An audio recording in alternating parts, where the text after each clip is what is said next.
So we're live online if you want to get started, Fred. Good morning, and thank you for joining us. I'm Fred Davey, Executive Vice President at Union Theological Seminary. I'm pleased to welcome you to this virtual conversation about the Black church and COVID, and what we can do in our fight against this deadly virus. The Choose Healthy Life initiative was founded to address health disparities in the Black community related to COVID by providing information and resources related to testing, vaccine awareness, and preventive health education.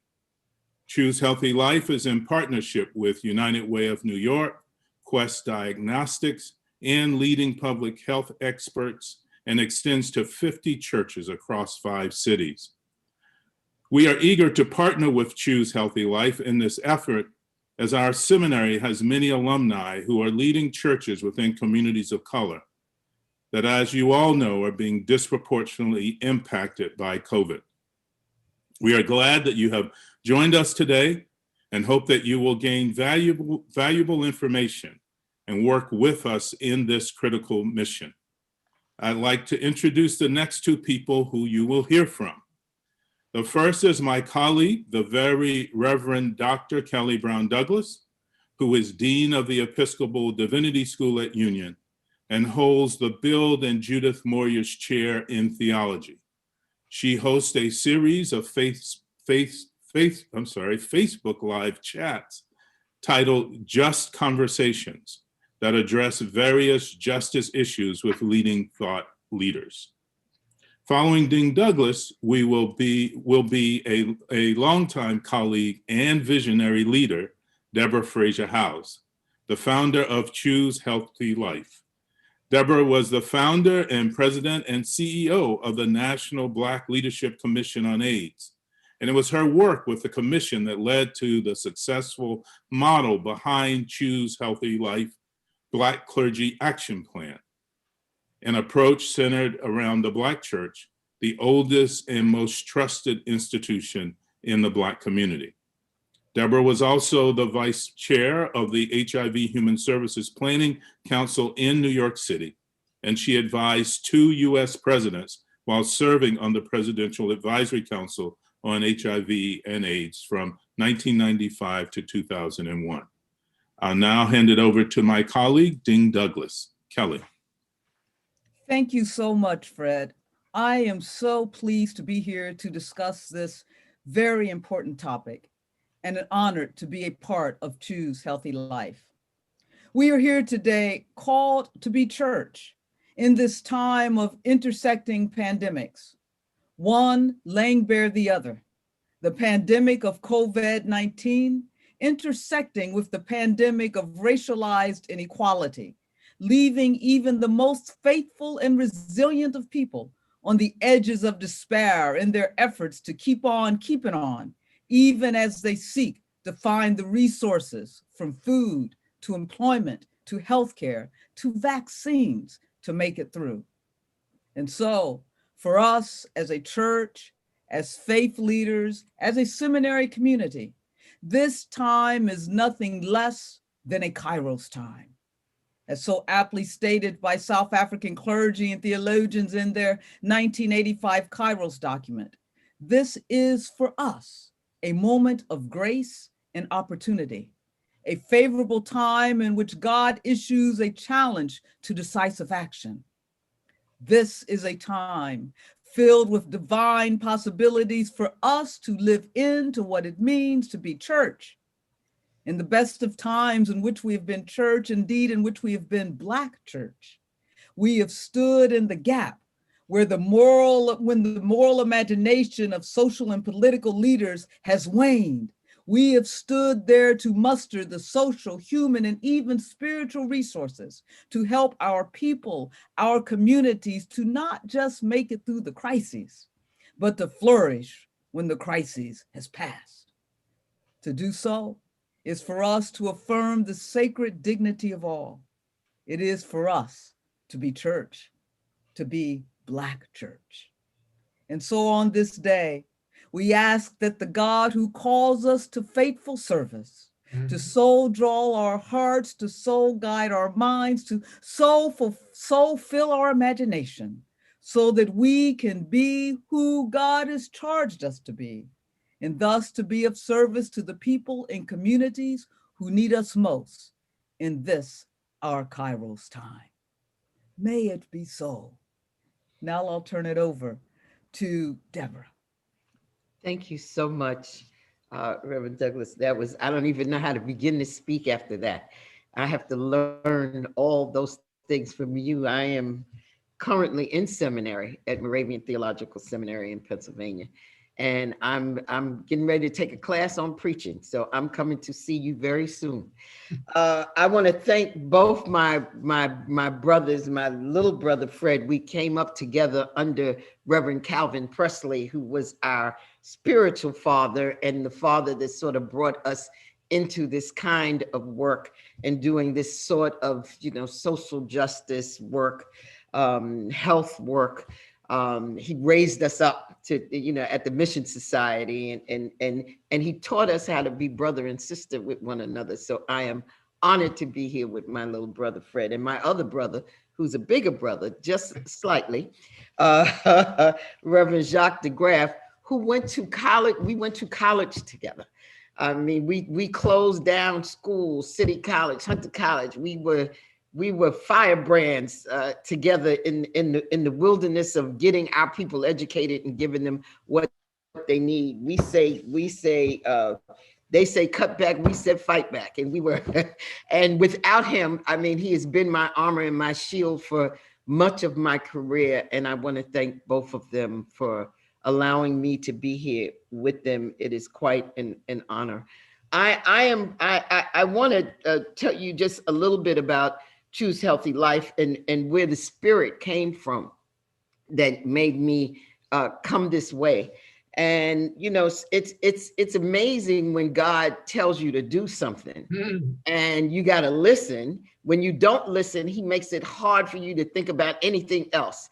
So I would retire twice, once from industry, once from the National Black Leadership Commission on AIDS that I founded and ran for 21 years, and then went into industry for 10 years. And was just trying to figure out where this path was leading. I had no idea. As when I retired the second time, I decided to sit down and be quiet. And then COVID hit. And he wouldn't let me sit down. It was on my mind 24 hours a day. I reached out to Jacques. I don't know what this is. We got to do something because it's driving me crazy. And I sat down like I did the night that I created Blacker and put pen to paper and said, this is yours, God. You figure it out because you just direct me.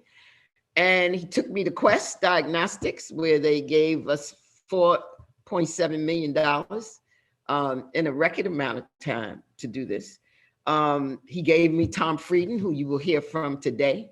He certainly gave me Jacques and all of the clergy, Reverend Sharpton, Reverend Butts. It was a matter of picking up phones and making it happen. Within weeks, we had Choose Healthy Life. So Ian, if you would just put up the slides and I can very quickly go through what Choose Healthy Life is, so that people can, see the information. I don't know if Ian can hear me. Yes, he can. So next slide, Ian. It's DFA, it's Deborah Fraser Associates, which was one of the companies that I created when I retired, and it's out of that concept that I went back to look at what I did with the National Black Leadership Commission on AIDS and put together this program. It's a science-based program that can be evaluated and is replicable across not just geographic areas, but also across different ethnic communities. Like the Latino community can take hold of this. The Native community can take it. Anywhere there's an ethnic group of people of faith, they can take hold of this and make this program their own. Choose Healthy Life so that both thou and thy seed may live. That was given to me by a member of the clergy, a late member of the clergy. I miss him so much, Reverend Timothy Mitchell from Queens, who was a firebrand in and of himself, who used to fight with me on every level about HIV and AIDS. It's somebody that I turned to often, and I was concerned that they kept showing us pictures on television about AIDS, and one of them was the slamming of a baby casket, and then the words AIDS, don't get it. And I said, who's going to look at that? Black people can't respond to that. So anti-us, it's terrible. So I tried to figure out, what do we tell the community? And I was sitting with Reverend Mitchell at breakfast one day. He said, why don't you tell them to choose life so that both thou and thy seed shall live? And I said, I like that, Reverend. Where'd it come from? He said, Deuteronomy, read your Bible. So I began reading the Bible then and have been reading it ever since. Next slide, please. Ian. So this is a little bit of the background. As you can see from Blacka, I've been working with the clergy since 1987. So this is nothing new. Every program needs to have a plan of action, and I'm glad that I'm here talking to all of you at Union Theological Seminary, because God is going to call on you, and whatever your passion is, to do the same thing very shortly, maybe even before graduation. And we want you to understand how this was put together structurally, the action plan, the strategy, the goals and objectives, so that hopefully some of this information will be a blessing to you as well. You see there Reverend Sharp and Reverend Butts. Again, I've known them longer than 1987. I've been around them for over 40 years. Next slide. Next slide. I don't need to go into detail, but I think that Reverend DeGraff is going to speak a little bit about the news today about the life expectancy of Black men that just went down this morning. It was announced by 3 years. I talked to him just before we came on, and how devastated I was with that information. That's an outrageous number.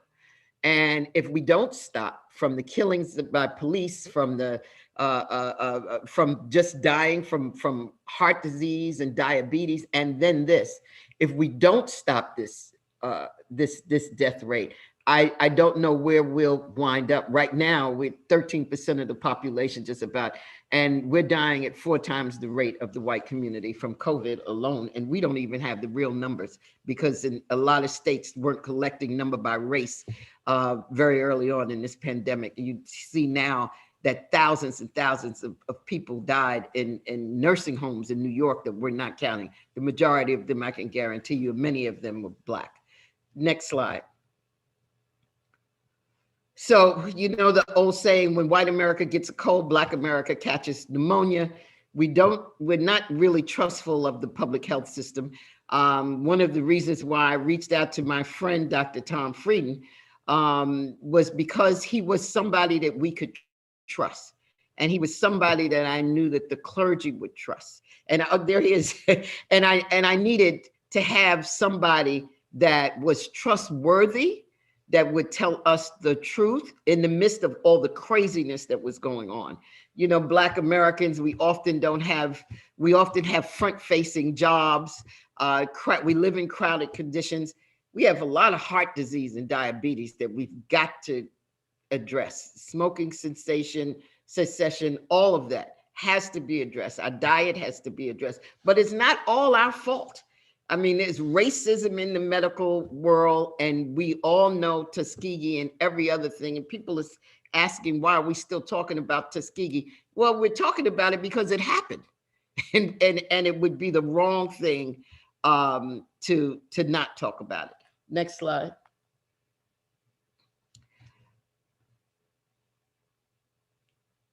So I'm going to go through, I'm not going to go through all the slides. Ian, I'm going to ask you to take me to the next slide so I can expedite this. As I said, we are working in conditions front-facing. A lot of our positions are low-wage economy jobs, service jobs, even in the healthcare system. I mean, when we first started talking about ensuring that first responders and healthcare workers got vaccinated. I heard very little discussion about the people who serve those people in the food service and those people who are janitors. Thankfully, you know, more than just a few people were concerned about them, and they are a part of the first people to get vaccinated. Next slide. The rate of people not wanting to get vaccines have gone down tremendously.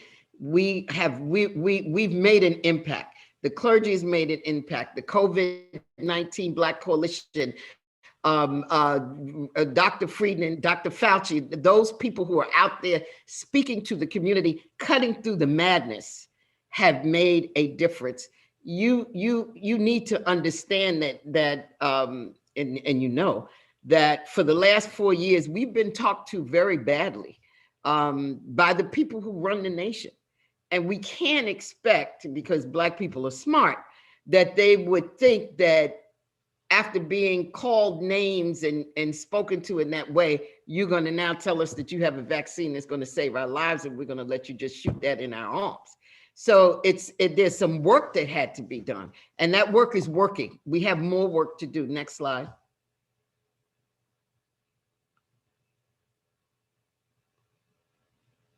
And you can go to the next slide, because this is talking about the 400,000 people that we've agreed to test through this Quest intervention. And the intervention, again, was replicated even at the CDC.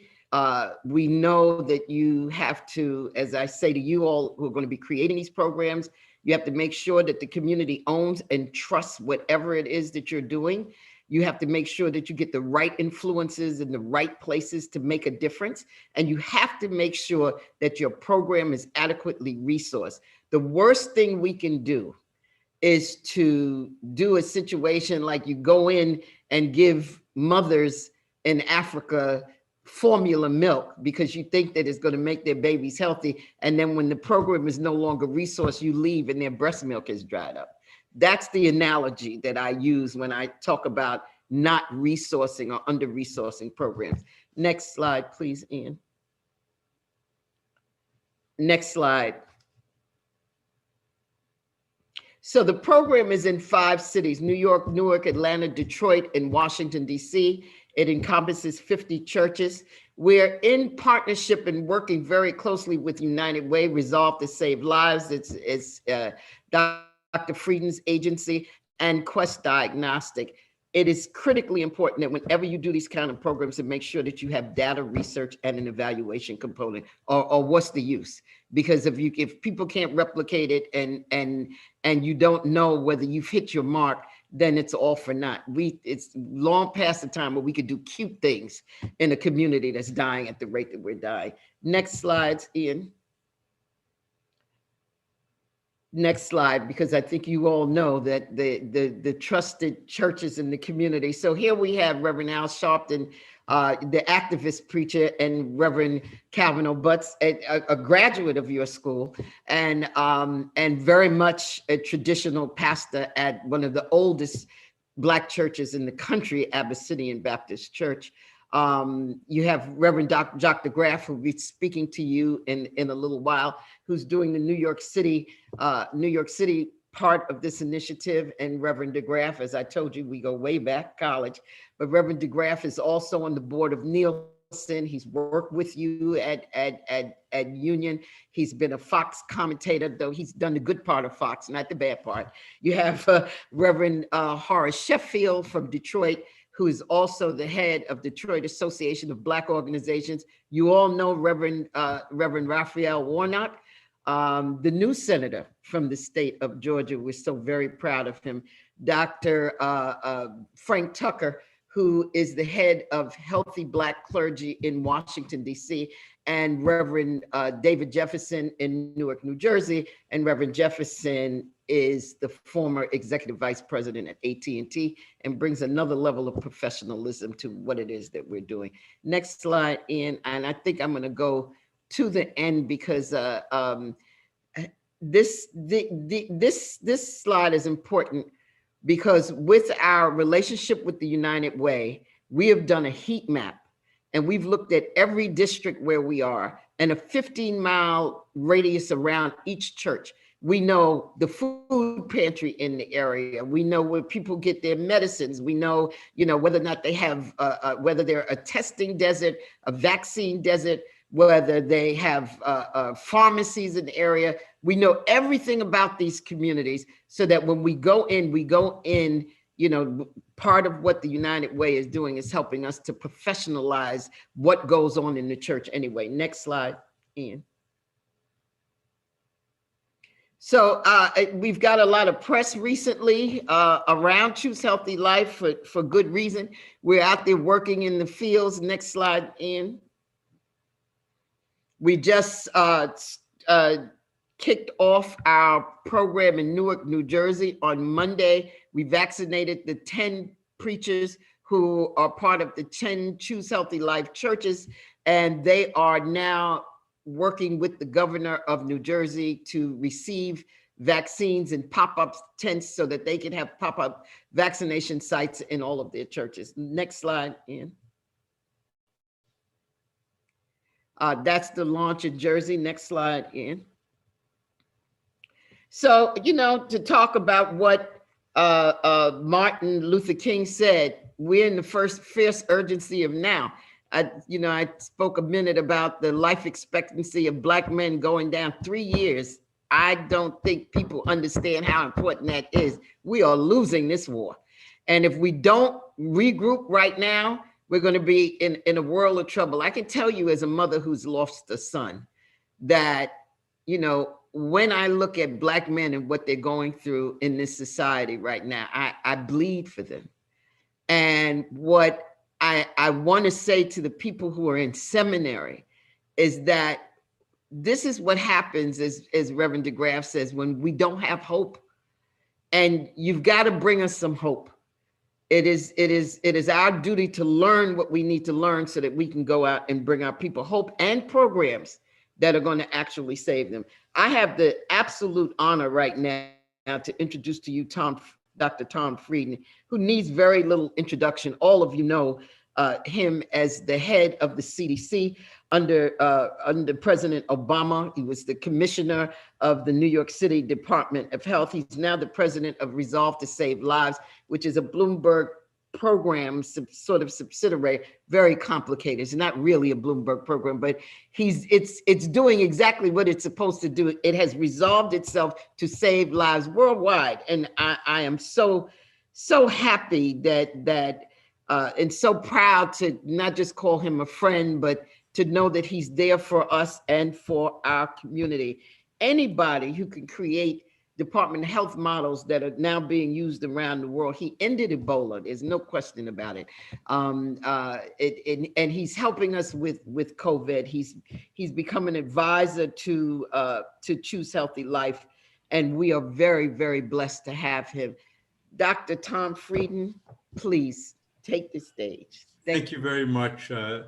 I've had the honor of knowing and working with Deborah for decades now. We worked together on HIV to say we have to handle this as the emergency it is and do the right thing. And with that, we were able to make progress. And then during the Ebola epidemic, I called Deborah when she was at OraSure and I said, we need a rapid test. And we put the CDC, we offer the same thing to every company. You can use our laboratory, make a test that we can use. And they did. So when Deborah reached out to me with Black Lives Matter, I said, not only am I willing, but I'm deeply honored to help and support in any way I can, in every way I can.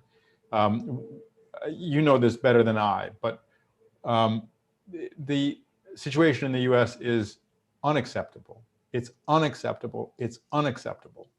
Black people in the US are dying at 2 or 3 times the rate from COVID as white people. As Deborah just said, life expectancy will go down by years. We're talking about setting back the insufficient progress we'd already been making by years. And Black people are now getting vaccinated by against COVID by great vaccines at half the rate of white Americans. And this is, this is like 6 times injustice. You can't put a number on injustice, but it's just outrageous. So I want to make sure we have time for conversation, but they asked me to take through some basically current status. So I'm sharing slides. I'll go through these fairly quickly so we're all on the same page. What's our current status and what's the future outlook? Well, first off, this is a slide that's a little complicated that I find. I have trouble explaining it well to people, but I think it's important. And basically what it says is if you're 70 or over, or 50 to 69, particularly if you've got some underlying conditions, this pandemic is as bad as the 1918 pandemic. If you're a kid, it's more like a low to moderate severity flu season. And if you're in the 20s to 40s, it's somewhere in between. It might be low or moderate or high, depending on bad luck or underlying conditions. So it's a tale of many pandemics. It's not one pandemic. And I think that confuses people. But even people with minor illness may end up very sick from this. I've been in touch with Mara Gay, who's a New York Times reporter and editorial writer. She was running marathons before. It took her months to recover. This is no light thing. Now, how do you stop it? This is what we call the Swiss cheese model. The idea is there's no one thing that's going to make this go away. There's no one thing that's going to stop it.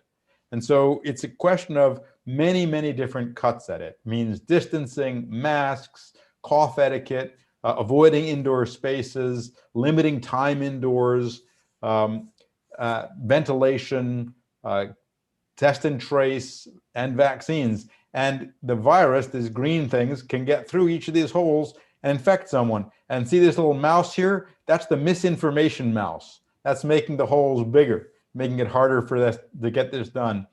Once there are cases, we need to box it in with test, isolate, contact trace, quarantine. Those 4 steps can prevent it. And we need to relaunch, reboot, because we blew it the first time around. We did not do testing and tracing well. And so as cases come down, we need to do kind of test and trace 2.0 to get this right. Now, the 3 W's are really important. Wear a mask, watch your distance, and wash your hands. We're going to add to the 3 W's the 2 V's, ventilate and vaccinate.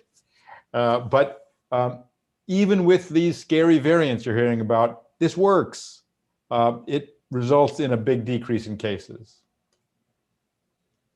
Now, what's safe and what's risky? This is the way I think of it. Prevalence in the community, how much COVID there is. What proportion of people aren't wearing masks? Whether there's ventilation, outdoors is best, because there's a lot of ventilation outdoors. The number of people you're exposed to, the duration of time you're exposed to them, and the intensity of that exposure. So if you're outdoors in a low risk, low prevalence community, you're at almost no risk. If you're indoors for a long time with a lot of people shouting or singing, and we've seen outbreaks in churches from singing, in a high prevalence community without masks, that's the highest risks. And I will say that we've known in infectious diseases for a long time that singing is a problem. My subspecialty in infectious diseases is tuberculosis control. And I've worked on tuberculosis for many decades.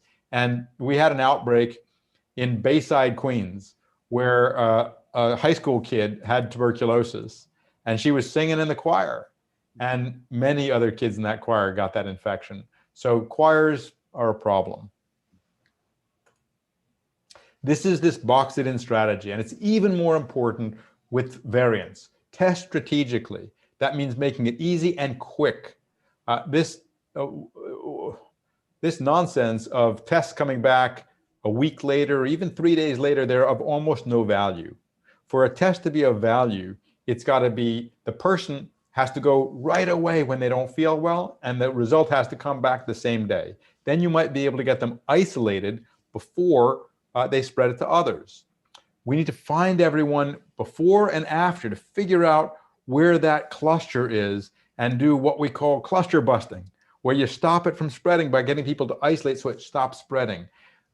There's still too many cases for that. But as we reopen things, we have to be able to do that better. And that means engaging with communities and quarantining contacts, having people stay so they don't spread it to others. We're in a fight right now, today, literally today, because people in Congress are taking the Biden-Harris administration proposal for paid sick leave and they're ripping it apart. And we're saying, wait a minute, you cannot give people a devil's dilemma. Either you go to work and make other people sick because you don't feel well, or you stay home and you don't have food for your family. You've got to have paid sick leave. It's not just about rights, it's also about the right thing to do. People are saying it's a partisan issue. I said, yeah, okay, it's humans against the virus. That's the partisan issue here. So very important that we support people in isolation quarantine. Testing is particularly important for anyone with symptoms of COVID, for anyone referred, for close contacts, for people who live and work in congregate settings, including jails and prisons, nursing homes, residential care, homeless centers, group homes. Essential workers, they're on the front lines, and so they're at higher risk of getting infected. A lot of the essential workers are Black and Latinx. A lot of them have diabetes, hypertension, heart disease. Many of them don't know they have the disease or don't have access to treatment, so they're at higher risk. And anyone exposed.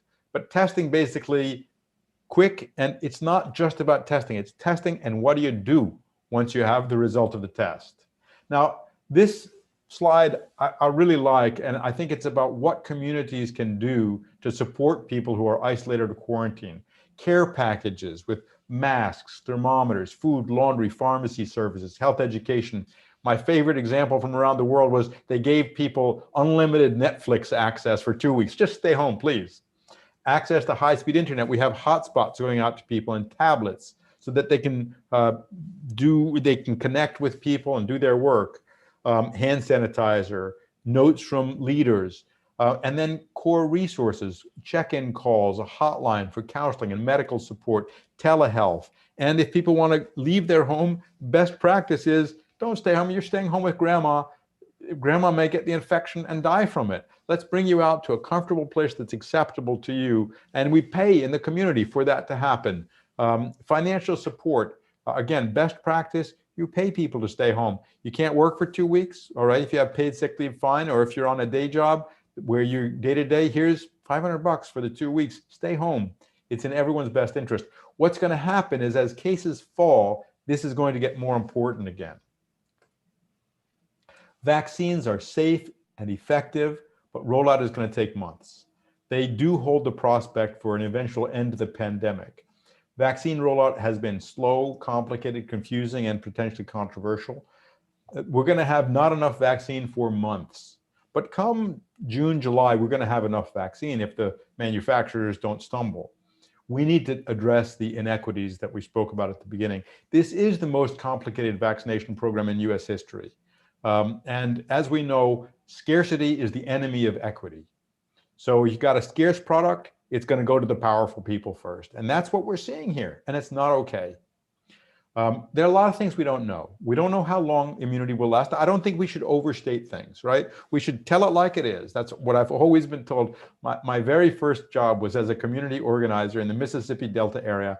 And I had to give a talk to the board of directors of a community health center. And I had to say some very uncomfortable things. And I was staying in the community and I asked the woman, the head of the household, what should I do? Because this is a very uncomfortable thing for me to be saying. And she said, you got to tell it like it is. And we've got to tell it like it is. We don't know how long the immunity will last. Maybe it'll be for life. Maybe it'll be 1 year. How rare are serious adverse effects? Well, so far it's very rare. I mean, we're talking about 1 in 200,000 to 300,000 people has an allergic reaction. All of the people with that have recovered. There have been no long-term complications that we've seen. But could it be that 1 in a million people has a bad reaction to it? Absolutely. We don't know. We don't know. Can we manufacture and distribute enough quickly? Time will tell. Will people trust it? And here we all have to work together, understanding what concerns are. People get scared by mRNA, and I'm so glad that the leading NIH scientist on this happens to be African American. She's been very upfront with her role and the work there. But mRNA technology is amazing. I mean, this is just-in-time delivery. People say, did you rush it? They've been working on this for 20 to 30 years. It just happened to be available to be repurposed for this. And there has never been an effort, ever in human history that's put so much science to bear on one problem at one time. The whole world is working on this.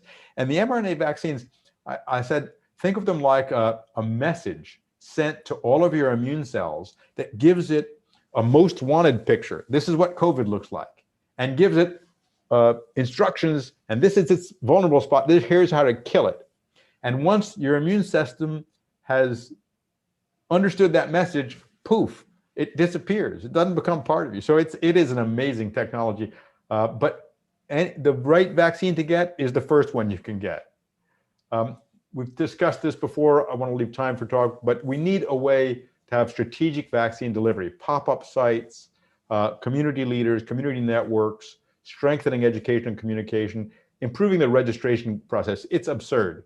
People are up at midnight clicking again, trying bots in different ways. This is no way to get equity. We know that racial disparities are stark, persistent, and unacceptable, and are a symptom of underlying racism and economic inequities that have to be addressed. We need to recognize that there's more exposure, more underlying disease, and less access to care.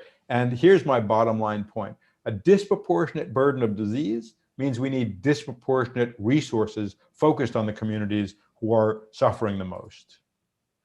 The Biden administration, Biden-Harris administration, has a terrific plan. Really, it's 198 pages. Plan beats no plan. They issued it on January 21st, their first full day in office. Restore trust, vaccinate, stop spread, increase production, open our economy and schools, protect those most at risk, advancing equity, and restore US leadership globally. I mean, you couldn't ask for better, really.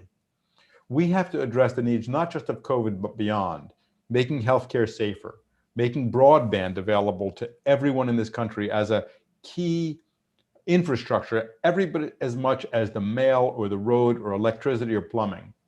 Reorienting primary health care to improve prevention. At some point, we'll talk hypertension, because hypertension is actually the leading cause of black-white difference in health outcomes. Leading cause. 1 out of 4 Black adults over the age of 18 has uncontrolled hypertension. 1 out of 4, compared to 1 out of 7 white adults.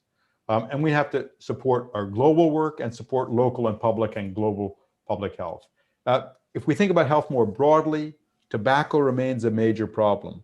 Menthol is devastating Black communities, and it should be banned. We need to reduce the heavy burden of alcohol use. And there are evidence-based ways to do that. I don't want to be going on too long, but I will just say, when I took over CDC, they had recommendations. I said, what recommendation has the most impact and is least implemented? And the answer was alcohol prevention measures. We have to protect kids and our people from unhealthy food, promote physical activity, including walking and cycling, reducing air and water pollution, because we know that there is environmental racism increasing ill health, and protect our children from addiction to tobacco, alcohol, drugs, and predatory marketing from junk food companies. There's so many important roles for churches and faith communities, educating communities about COVID, including by modeling appropriate prevention, and frankly, educating public health leaders and government about community concerns and advocating for services and care, catalyzing change in health and social services, supporting communities, families, workers, contacts, and patients, and motivating everyone to work together to stop COVID, including motivating those in power to prioritize services for those who are hardest hit. So I'll stop there. I hope I didn't go on too long and tell you things you already knew, but I'm deeply honored to be supportive in any way I can be. Dr. T, it is always a pleasure to be in your presence, to get the latest. And for those who didn't get all of his introduction, this is a global health superhero. And your passion and your information and your clarity of presentation just do us such a service. And we are grateful for your leadership. We're grateful for your presence. And as we would say on 116th Street, keep on keeping on. I'm going to turn it over to Reverend Davey to lead the Q&A, and we're asking folks to put it in the chat room on the bottom of your screen. But Reverend Davey, if I could just take the lead question. You mentioned mRNA, and for many of our folk, they get that there's confusion about DNA. and a DNA approach and permanent impact. Could you help clarify that for us? Sure. And to be honest, I'm not an expert in this area, but so messenger RNA is the best way I've described this is think of it as a Snapchat message. Now, I've never actually seen a Snapchat message, so I don't really know what I'm talking about. But it is seen and then it disappears. So what it does is it goes and it trains your immune system. Now, there's DNA, RNA, and proteins. And what I remember from biology class is it used to be thought that DNA created RNA, created proteins. And then it became clear that there's some RNA viruses that can go backwards and create DNA or protein. So they can go in either direction. But there's a type of genetic material, messenger RNA, that basically is a messenger. It's what it says. That's what the M stands for. It's a messenger. And it brings that message to your immune cells and it trains them. Here's how you fight COVID. Now, there's another vaccine coming out in the next couple of months from Johnson & Johnson. It's called a vectored vaccine. And we've used a few vaccines like this before. It uses a harmless virus to carry the virus, and it's doing the same thing. It's training your cells. If you think of it as, I don't know if there's a good example, but think of it as that your immune cells are like attack dogs, and they need to be trained to attack the right things. And so there are different ways to train them.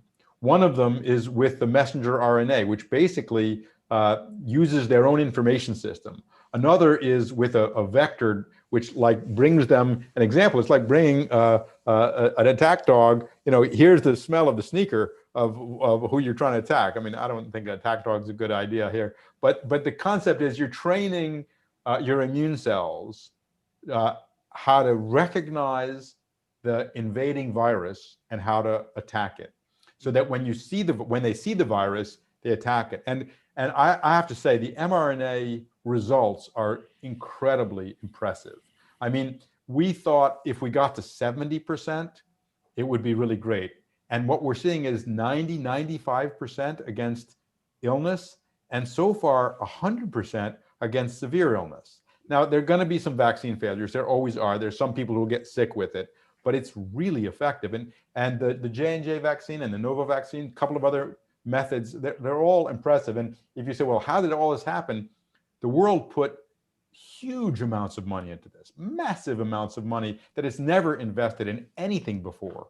And we got lucky, to be frank, because like you could say, well, why don't we have a vaccine against AIDS, against HIV, despite all of these years? Well, it's very hard to beat Mother Nature. And it turns out that if you get infected with COVID, you've got a pretty good immune system, and you're not likely to get infected with the same strain of COVID for at least 6 months.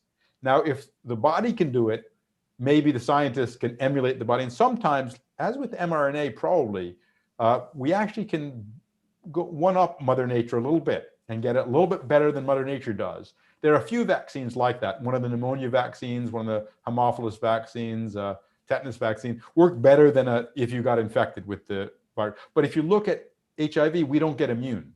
So if Mother Nature hasn't figured it out, then it's really hard for scientists to figure it out. Happy to send out slides. Christine can send that to the group. You're welcome to use them. Everything we do is open source. We've got a website as well, preventepidemics.org. And we also have a weekly science update. So every week, and this week we're talking about the pros and cons of delaying a second dose of vaccine. That'll get posted in the next day or so. And every Friday night I do a thread, and every Saturday a blog on what's happening with COVID epidemiology.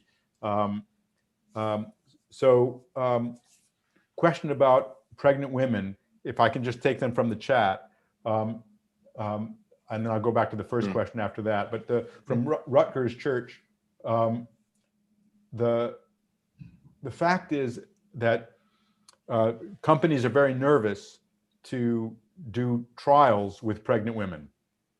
So they don't want to do the trial of the new vaccine with pregnant women. So there are a very limited number of pregnant women for whom there has been a trial.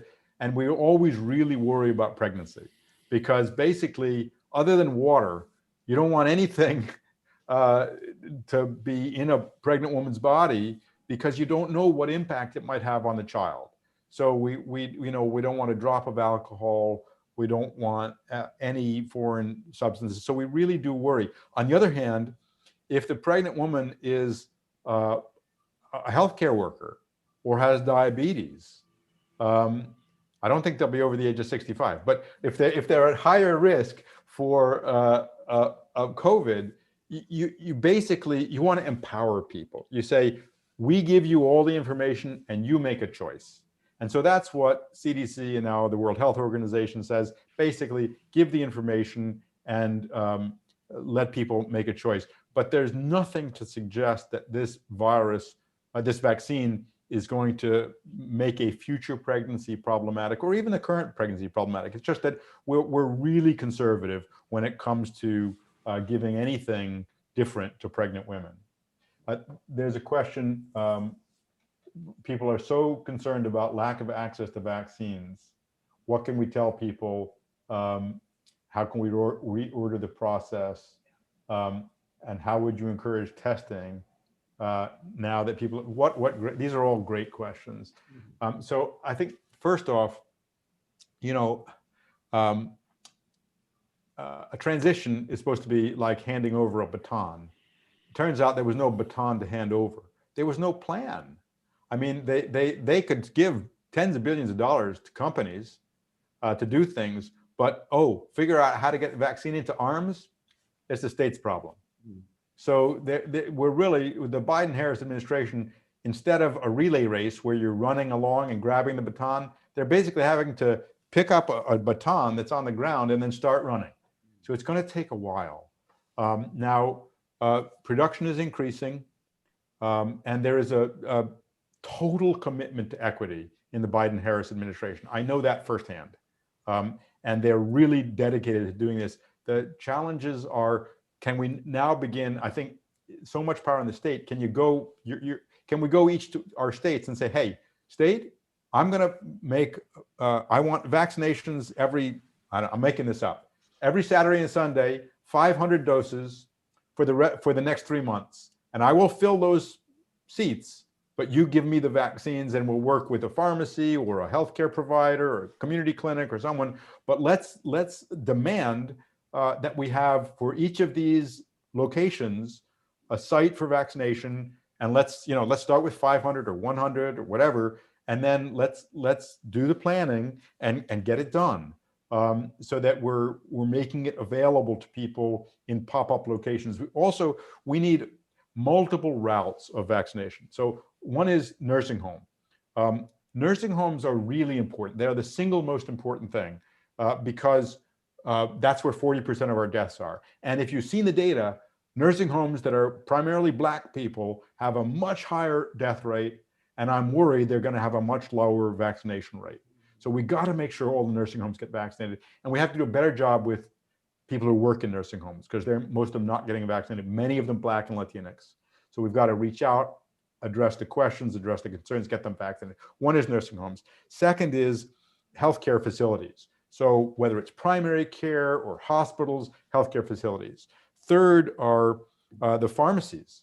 And we need to, and this I can tell you the administration is very focused on, not just the Walmarts and the CVSs, but also the neighborhood pharmacies who are disproportionately providing services in poor communities. And fourth are the pop-up vaccination programs that can be run by any one of those three. They can be run by a pharmacy, by a healthcare system, or by a health department, what are called points of distribution, where you have mass places at the Javits Center, basketball stadiums, baseball, wherever. And then how do you encourage testing among people who now, it's a great question. I don't know the answer to that. I think we all have to talk, but one thing we talk about it, listen to people, address concerns and questions. But one thing we've learned about with vaccines and testing is that convenience is more powerful than reluctance. When you make it the easy thing to do, people do it. The way we put this in public health is make the default value the healthy choice, so that if you just go with the flow, you're doing the right thing. Now, in this country, we do the opposite. If you go with the flow, you're going to end up overweight or obese, not getting primary care, not getting your vaccines. But we need to change that. And we need to make it so that you have, if you think of the success story, chlorinating our water or fluoridating our water, we don't think about those things, but we don't get infections from our water supply, and we don't get cavities because we got fluoride in our water. So you'd really have to work at it to not do that default. But if you only drink bottled water, you're not going to get fluoride. So you could avoid that problem. But the effort is to avoid the thing. So that means making testing really easy, making it quick, getting people results quickly. One of the challenges is there are different types of tests. There are antigen tests and PCR tests. The PCR tests are a lot better than the antigen tests, but the antigen tests are a lot cheaper and quicker. So we're still figuring out what's the best way to use an antigen test. If you understand, yeah, it's not as good. Okay. I think Kelly Brown Douglas, you had your hand up. So yes, first of all, thank you, Dr. Frieden, for this very important information and being with us. And you've responded to one of my questions. So I want to hear a little more. And this is this issue of access. And we know that even as these pop-up sites, if you will, are emerging in certain locations, we also have people who have the privileges to travel to various locations that are indeed doing that and taking advantage of the situation in various other communities that don't give them as quick access even to the pop-up locations within their communities, and again, taking those vaccinations. So this issue of access, I think, outweighs the issue of fear and mistrust, and don't want the myth of mistrust to overwhelm what's really going on, and it's the disparity of access. So that's one thing. And how are we going to address that? In a practical way. The other thing that I want to raise, which is less practical question, is that even as you speak of things like obesity, diabetes, poor health, food choices, et cetera, we know that these are comorbidities of racism. And so people don't have access to, can't afford certain kind of food choices or whatever. And there are we know people are living in food deserts, all of these things that are comorbidities of racism. So I like us always to be clear so we aren't blaming the victims for the comorbidities that they suffer, from which they suffer. So my question is this, that we now know we are in this urgent situation of COVID. And so it's a discrete situation. We don't know how long this will last. But one of the things that have put us into this predicament that we have this disproportionate impact is that CDC and our other health agencies have never declared racism a health hazard and a disease and a virus just like this. And if CDC did and does and then works to indeed as diligently to eliminate the disease and pandemic that is racism, we won't find ourselves in these disproportionate these disproportionate situations when we find ourselves in these kind of discrete health crises. So when is CDC going to take seriously the disease that has plagued our community, giving us these comorbidities and putting us in this even more vulnerable situation when it comes to COVID? I'll stop there. Well, I agree 1,000% with everything you've said, 1,000%. And the first point you made is that, yeah, there's a lot of attention to vaccine hesitancy, but the big problem is access. And this is what we see all the time. You know, the media, if you've got 99 scientists who think one thing and one who thinks something else, it's 1-to-1 on the news. So yeah, the people who are reluctant and people fall into three groups here. People who say, I want to get a vaccine. People who are what we call the movable middle. You know, they have questions. It's good to have questions. So answer the questions. Then there's a little sliver that's like, no, I'm never going to do it. Like, leave them alone. Maybe they'll change. If you engage with them, you're just going to make them dig in harder. So yes, it's all about access. And we've seen this. We've seen, you know, the attempt is you open a pop-up site in a community that's mostly underrepresented, and guess who shows up? Not people from the community, right? I saw one community doing something very smart, which is they were allocating vaccine doses by zip code. And we're pretty segregated by zip code. So like you had to be in there was a quota, essentially, maybe quota is the wrong word, but a priority for each zip code. And we've got to think of creative ways to do that, because I think access is the #1 issue. And so, and maybe we need to have signups that are run by organizations so that, you know, we've got 500 slots for you, and we're gonna fill those slots. There's always the risk. You want to be, you know, we've always said avoid impropriety and the appearance of impropriety. So if you have that, you have to be careful it's not people's friends, and you have to be explicit with how you're doing that. Total agreement, what we're seeing is the impact of stressors, of life experiences, of lack of access to educational opportunities, of lack of access to healthy nutrition, physical activity, and the impact on that is pervasive.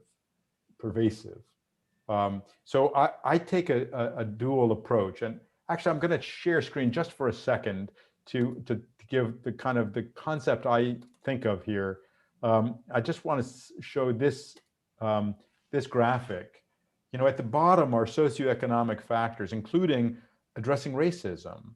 Above that are things that make the default decisions healthy, and then long-lasting preventive or protective clinical interventions and counseling and education. And we want to work at all of those levels. It's not one or the other. And so for hypertension, I would love to see a project working with Black churches that says we're going to provide free medications, free blood pressure checks, and on-site pharmacists to titrate medications, and promote walking and healthy nutrition. I think that could save a lot of lives. But that's not instead of saying that racism is a disease, that racism is killing people, that it is the original sin of the United States, and we need to do much more to address it. When I was at CDC, I created, CDC has the MMWR, it's their weekly publication. They have different series, one on surveillance summaries. So I mandated that we began doing an annual surveillance summary on race, ethnicity, and disparities, so that at least we were bearing witness to the problem. And then we created an approach to say, what are the general things that we can do, like earned income tax credit, child tax credit. These are major initiatives that can make a difference. And very specific ones like hypertension treatment or promoting family planning. So I thank you all for, I don't want to take up more of your time. It is a total honor for me to be in any way associated with this. Quick, that you have a hard stop at 11:30, and it is now 11:30. Christine is reminding me. Reverend Davies, do you just want to close this out for us?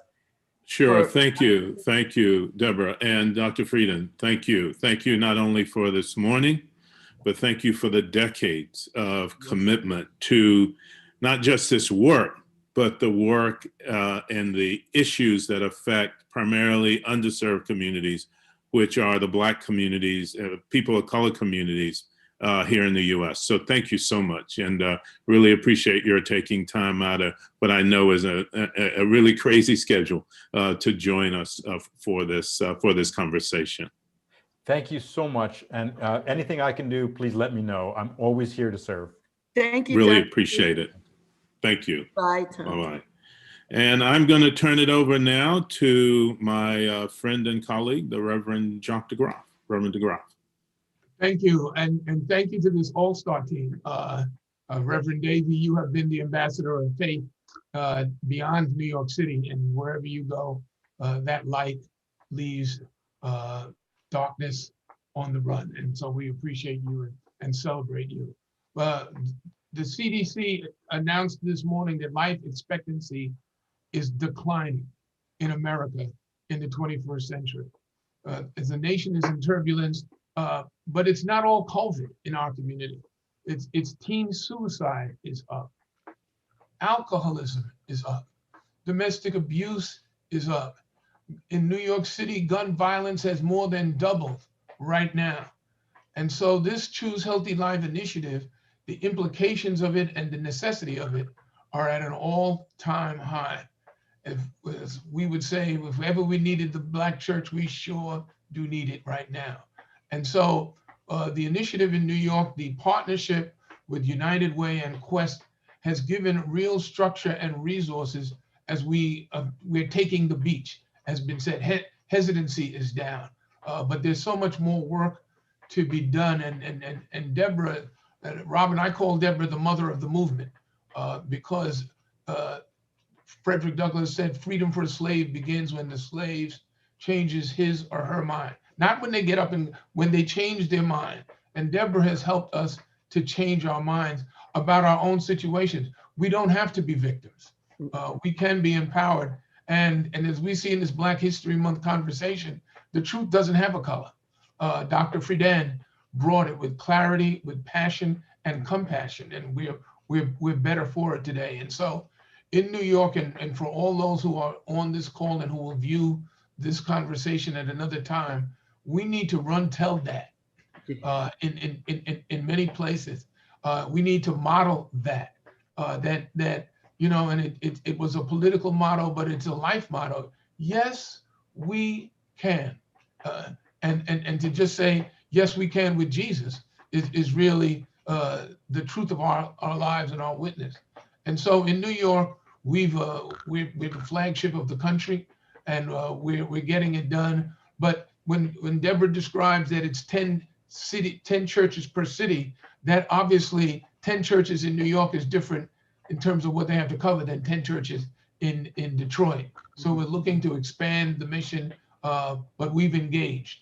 And the most important thing, we're grateful to Union today for providing this platform, to getting the word out to your dynamic and illustrious alumni that make a difference across this country. The bar is being raised by Union on every day, and we are grateful. And I just wanted to close by saying that as we deal with folk, we have seen that there are many obstacles in our way. The digital divide has been an obstacle. And so when you say folk have to register online, there are a lot of folk who the conversation ends at that point. So when we had the first pilot event at Canaan, a woman came, and through this program, she got her email address. She came to get tested and left empowered. She stood a little taller. She had more dignity because she was now in it. She never thought she would be in it, but she came to get tested and got the grace of power through this combination and partnership. And so when I say Deborah is the mother of a movement is more than COVID. Don't limit God. That we're standing up in the 21st century through this moment. And that is why, you know, that we wanted to leave this with a charge, that we wanted to ask the TV star. Usually stars are in series, but in a documentary, it had a star. And so we wanted to turn to our North Star to lead us with a charge, because we want to take this information and assimilate it into our activity. Faith without works is dead. And so we go to our faith and we go to the dean to give us our charge. Kelly.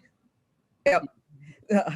So I will figure out how to unmute myself sooner or later. But I want to, first of all, thank you so much, Reverend DeGraff and Deborah and Choose Healthy Life, for the work that you've done in inviting us here at Union and the Episcopal Divinity School at Union into this project and this partnership with you. The stars are the people for whom we are called to serve. And I thank my colleague, and friend, Reverend Fred Davies, for creating this opportunity for us all. So here at Union and Episcopal Divinity School at Union, we have a mission to educate leaders who will in fact go into the world and fight against injustice wherever it is. Our alums, some of you who are joining us on this call, are often in the trenches, whether it's pastors, lay ministers, chaplains, or running nonprofits. This present time requires us as faith leaders to be the hands and the feet, to be the moral voices, to educate, to empower, to inspire our communities, helping them to make the choices which will indeed foster a healthy life. Yes, it means mask wearing. Yes, it means hand washing. Yes, it means social distancing. Yes, it means testing. And yes, it means vaccinations. As we like to say, God helps those who help themselves. Let us help you in helping ourselves and our community to make the life-enhancing choices. And even as we do that, we are called as faith leaders, as communities of faith, to have the moral courage to raise our moral voices, to call upon our social and political leaders to create the structures and systems and environments that create healthy, life-enhancing communities. Just communities are communities that foster life, not death. Together, we can work to end the impact of racial disparities related to this COVID-19 virus. Our community's very lives are at stake. We must be the church. We must be the people that God has called us to be. Together we can do it, together with God. This is our Kairos time to decide what kind of people, what kind of society, what kind of nation, what kind of church we want us to be. We want to be. Let us be a people who value the very sacred breath of each of God's people, and thus a people committed to surviving and conquering not just the pandemic that is COVID, but the ongoing pandemics that betray the sacredness of who we are. May it be so. Let this be our charge. Amen. And thank you so much. I'm going to figure it out, Reverend Kelly Brown Douglas, but God has not put me in any situation where he does not give me exactly what I need to move forward. So we will be talking to you because I need you, and there's no question in my mind. As I need Fred and as I need Jacques, I need you. Thank you. We need each other. Thank you. So much. So much. Amen. Amen. Well, thank you all. And we appreciate the Union community joining us. This will be recorded, has been recorded, and will be made available to our entire Union community and beyond. It's valuable information, and it's important in our ministries to our people that we share this information and that we get our folks both tested and vaccinated, and that we adhere to the protocols that relate to this pandemic. But we're going to get through it. We came through slavery. We can come through this. Yes. But we've got to be committed. And as you said, we can't be victims. We've got to be empowered to take control of our destinies and put our hands in the hands of God and move forward. So thank you all. God bless you all. Thank you. Thank you, Deborah. Thank you, Reverend DeGraff. Thank you, my good friend, Dean Kelly Brown Douglas. Thanks to the union staff and everyone else who helped make this possible. Thank you. Bless you. Mm.